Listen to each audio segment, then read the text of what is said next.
Jangan pernah sekalipun orang melepaskan iman kepada Yesus hanya karena pencobaan yang orang alami di dunia ini. Jangan sampai pencobaan tersebut membuat orang lemah, membuat orang menyerah, berputus asa. Sebab satu jaminan Allah dalam kehidupan kita umat yang percaya ialah Dia akan selalu menyertai kita.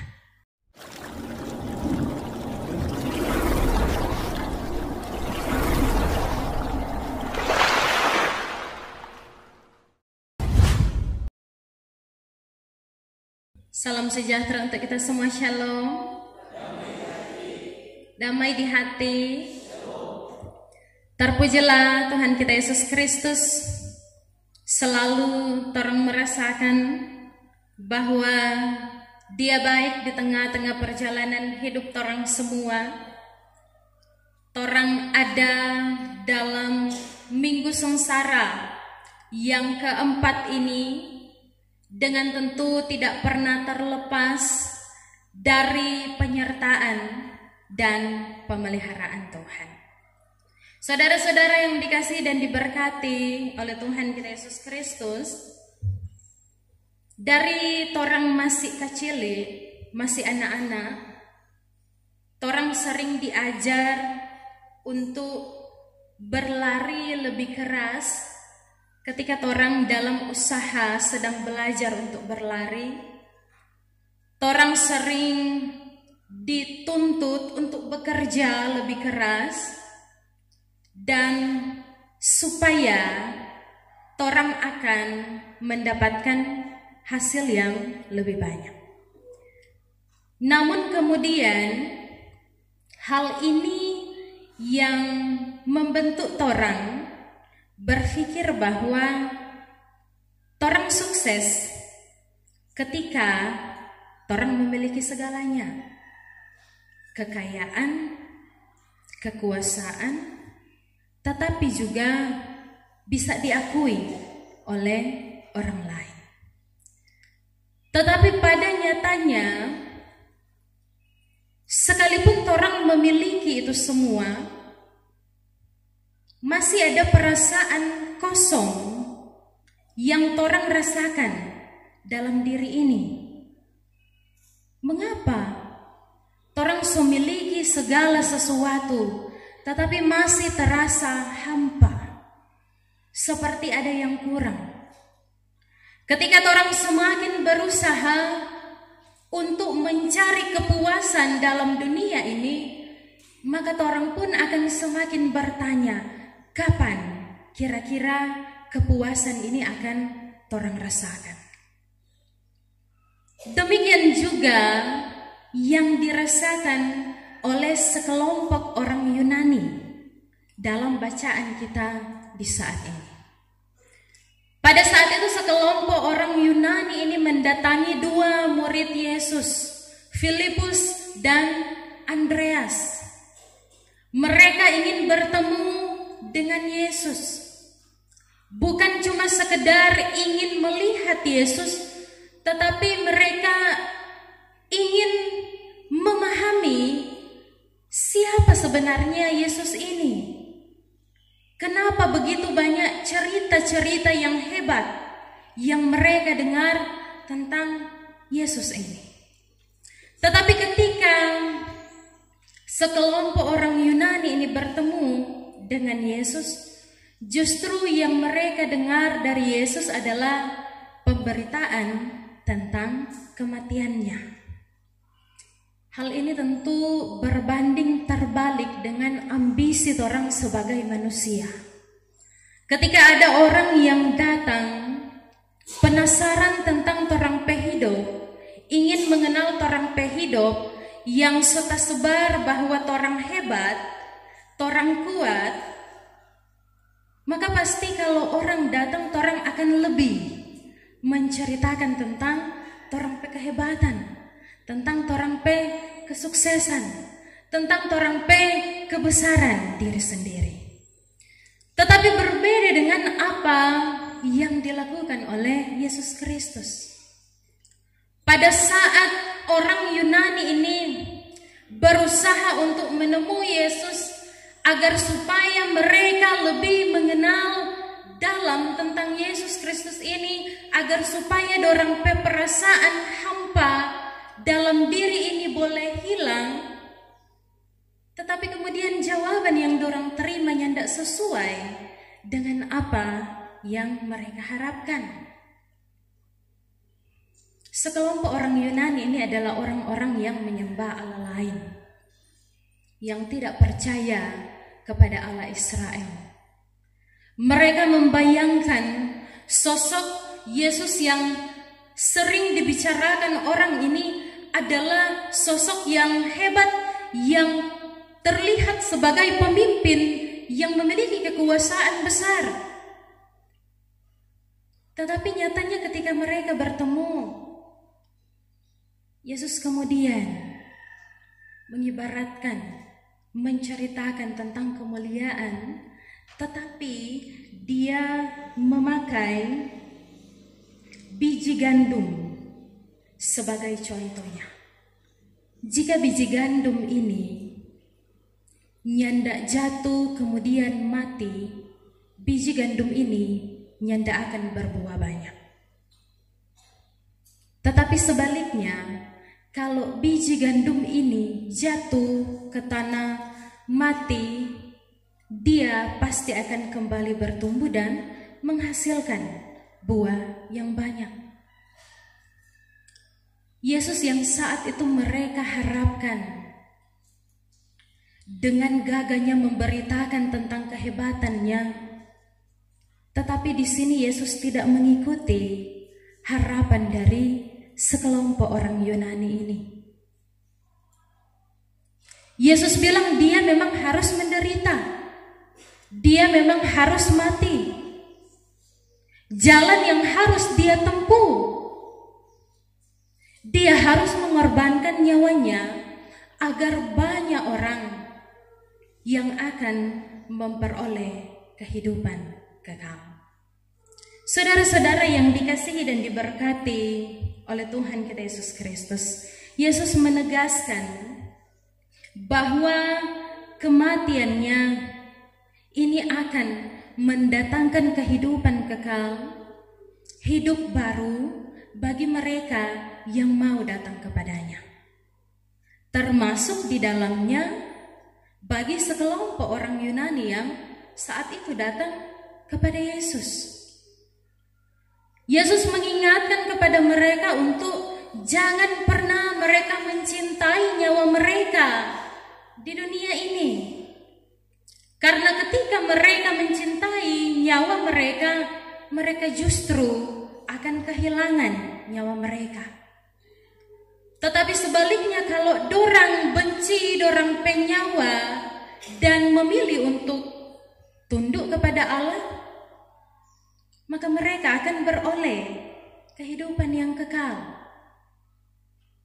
Kehidupan mereka akan dipelihara oleh Allah. Jika dalam kehidupan ini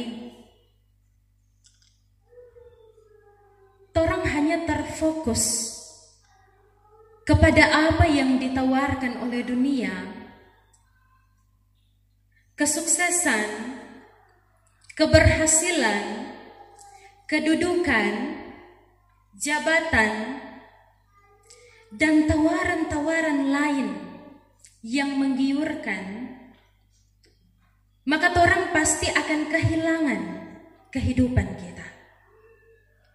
Kalau orang fokus pada dunia yang penuh dengan ambisinya, yang penuh dengan keegoisannya, yang hanya mementingkan diri sendiri, maka orang pasti akan kehilangan makna dari kehidupan yang orang jalani ini. Bahkan orang bisa kehilangan keselamatan yang telah Yesus kerjakan untuk orang. Dunia yang kita tempati saat ini adalah tempat yang tidak pasti, tidak abadi. Apa yang orang miliki saat ini, jabatan, kekuasaan, harta benda, bahkan orang-orang di sekeliling kita, itu hanya sebuah titipan yang bisa menghilang dari kehidupan torang kapanpun itu. Jadi kalau torang hanya fokus pada dunia yang nyanda pasti ini, dunia yang nyanda abadi ini, itu sama saja dengan torang hanya mengejar kebinasaan. Torang tahu Raja Salomo, raja yang sangat diberkati dengan kekayaan dan kejayaan, raja yang bijaksana. Tetapi dalam kitab Pengkhotbah dia katakan, segala sesuatu yang ada di dunia ini, di bawah matahari ini, adalah sebuah kesia-siaan. Sama kata seperti orang menjaring angin, usaha menjaring angin, nyanda ada DP hasil. Demikian juga kehidupan kita. Jika usaha yang torang lakukan, jika fokus yang torang miliki adalah untuk mengejar kenikmatan dunia ini. Banyak dari torang berusaha untuk mencari jalan yang dimana torang tidak akan menikmati kesengsaraan, mencari jalan pintas di mana torang tidak akan merasakan susah.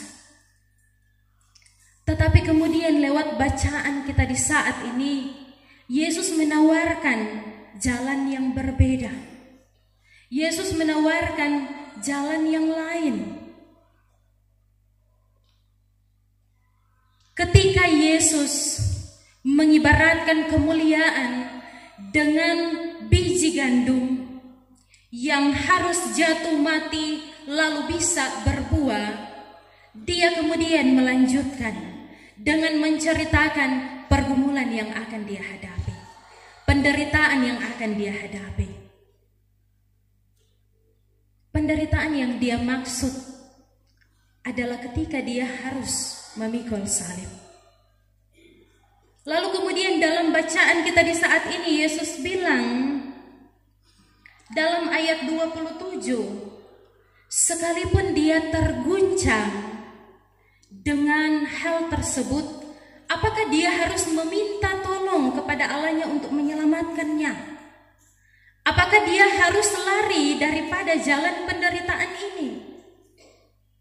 Yesus bilang tidak, karena memang inilah tujuannya untuk datang ke dunia. Ini yang harus dijalaninya. Malah Yesus memperlihatkan sifatnya sebagai seorang anak yang begitu taat, begitu setia. Dia katakan, Bapa, muliakanlah namamu, dalam ayat 28. Lalu terdengar suara dari surga mengatakan, aku telah memuliakannya dan aku akan memuliakannya lagi. Doa yang disampaikan oleh Yesus langsung dijawab oleh Allah. Dan berbagai respon terlihat ketika mendengar suara tersebut.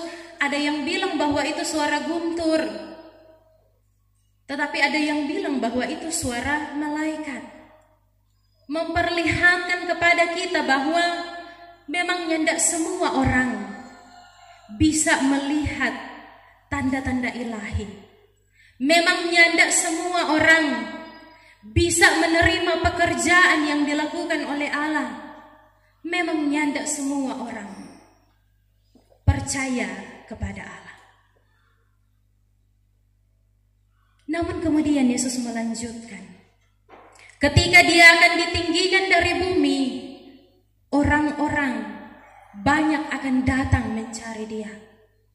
Yang dimaksud oleh Yesus di sini adalah kematian dan kebangkitannya. Ketika dia akan mati kemudian bangkit pada hari ketiga, banyak orang akan datang mencari Yesus untuk kemudian menyembah dan memuliakannya. Diingatkan bagi kita semua lewat bacaan di saat ini untuk hidup dalam terang.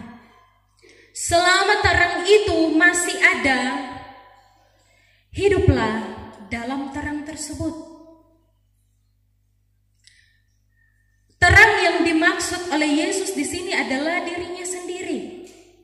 Ketika orang percaya kepada Yesus, maka orang akan menjadi anak-anak terang.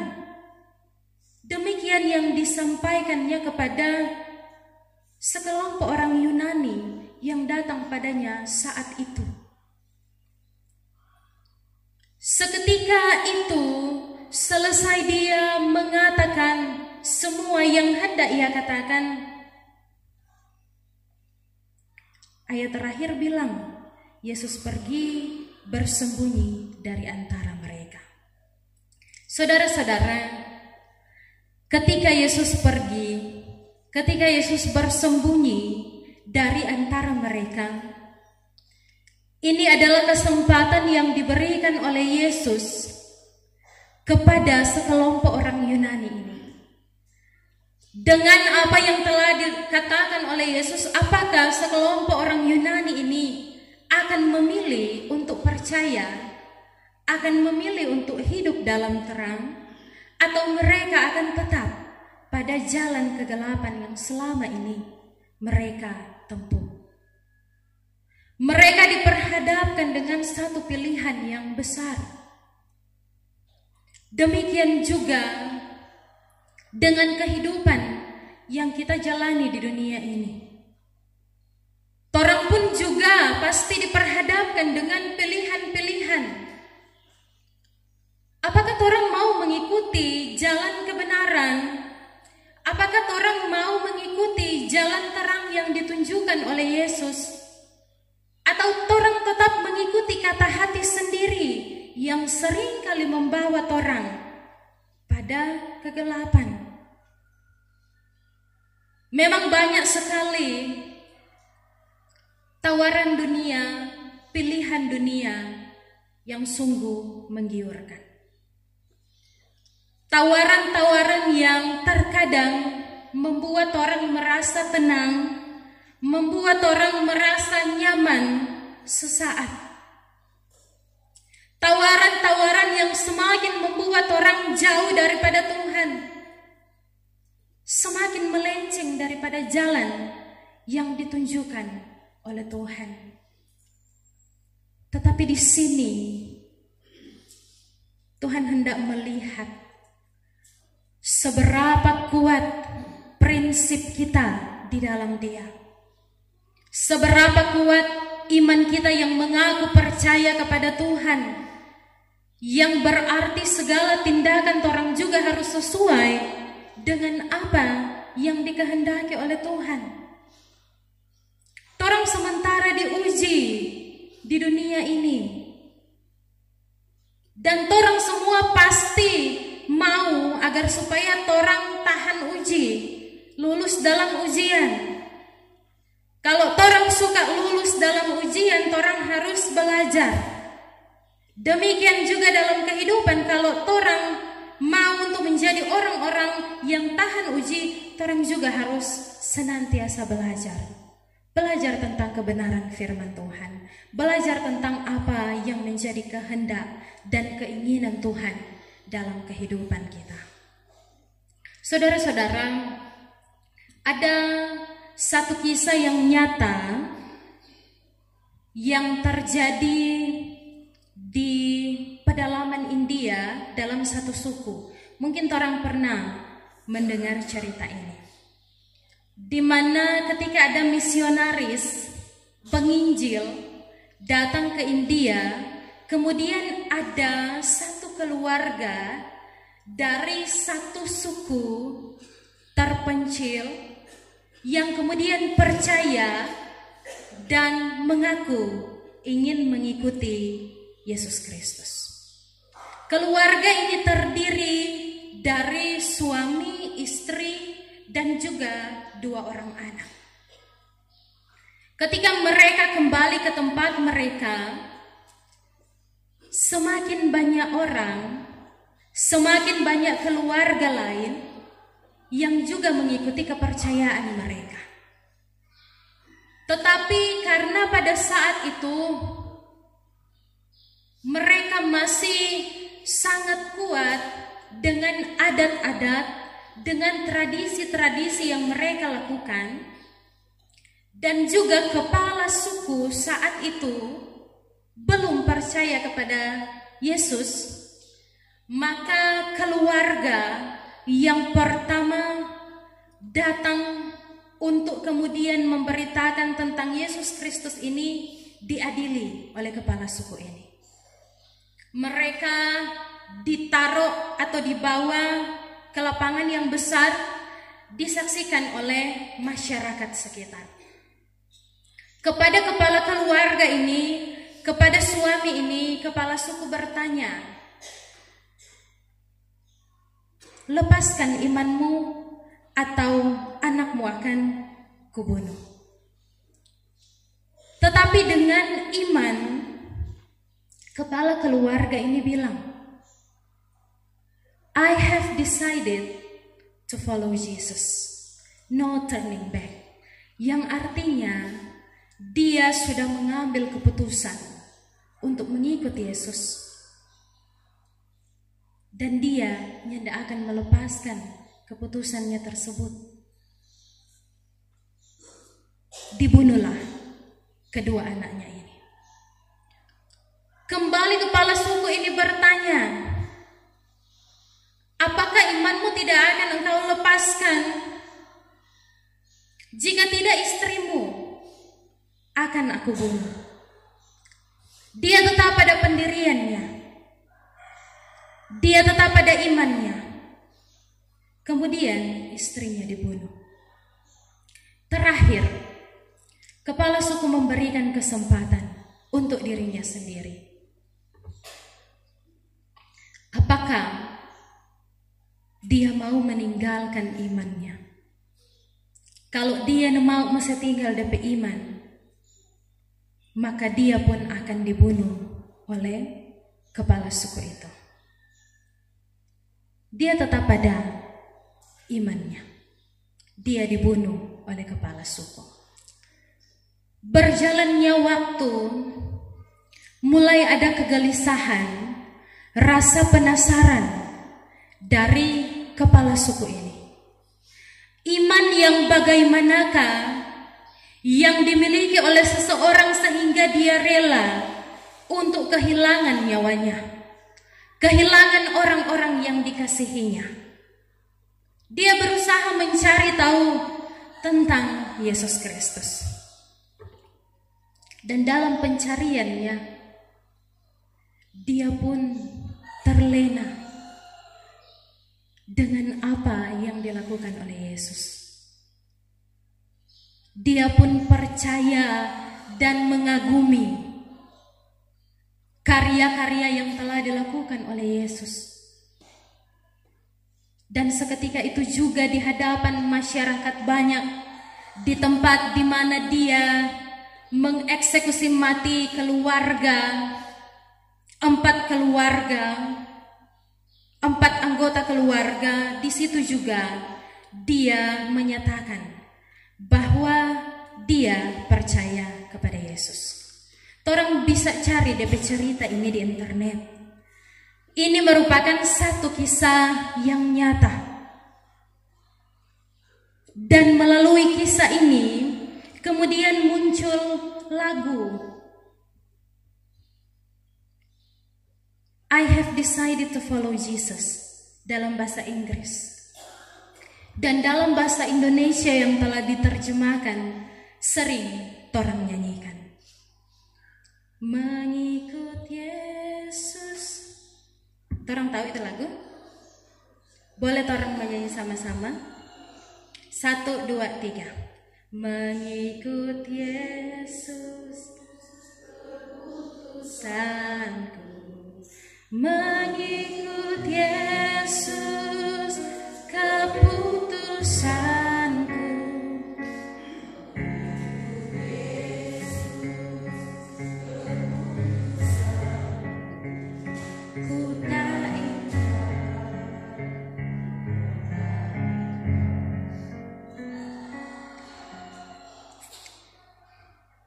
sebuah lagu yang kalau torang hayati muncul pertanyaan, apakah betul torang nyandak pernah ingkar, torang pe janji, torang pe keputusan untuk mengikuti Yesus? Apakah benar dengan keputusan yang telah torang pilih, jalan kehidupan torang juga seperti yang diingini oleh Yesus? Saudara, keputusan kita untuk mengikuti Yesus bukanlah hal yang mudah, bukanlah hal yang gampang. Banyak sekali tantangan, pergumulan, cobaan yang pasti akan orang alami. Banyak cobaan, godaan yang datang menghasut kehidupan kita. Di dalamnya mungkin juga orang diremehkan, orang direndahkan, orang dianggap tidak layak, orang dianggap lemah oleh orang lain. Tetapi keputusan yang telah kita buat untuk mengikuti Yesus haruslah orang pegang sampai mati. Jangan pernah sekalipun orang melepaskan iman kepada Yesus hanya karena pencobaan yang orang alami di dunia ini. Jangan sampai pencobaan tersebut membuat orang lemah, membuat orang menyerah, berputus asa. Sebab satu jaminan Allah dalam kehidupan kita umat yang percaya ialah Dia akan selalu menyertai kita. Dia akan selalu bersama-sama dengan kita dan tidak akan pernah meninggalkan kita. Maka jaminan ini yang bisa orang pegang. Tetapi selain memiliki atau memegang jaminan tersebut, orang juga harus melihat ke dalam diri. Orang menerima banyak kebaikan, orang menerima keselamatan, bahkan kehidupan kekal telah disediakan untuk orang semua. Tugas orang adalah tetap taat, tetap setia sampai mati kepada Tuhan. Apapun itu tantangan yang datang menghadang orang harus tetap kuat pada iman percaya. Di dalamnya orang diajak untuk memberitakan tentang Injil, tentang kabar baik, agar supaya semakin banyak orang di luar sana yang datang kepada Yesus dan kemudian menyembah dan memuliakan Dia. Tuhan Yesus tolong dan mampukan orang semua. Amin. Firman Tuhan.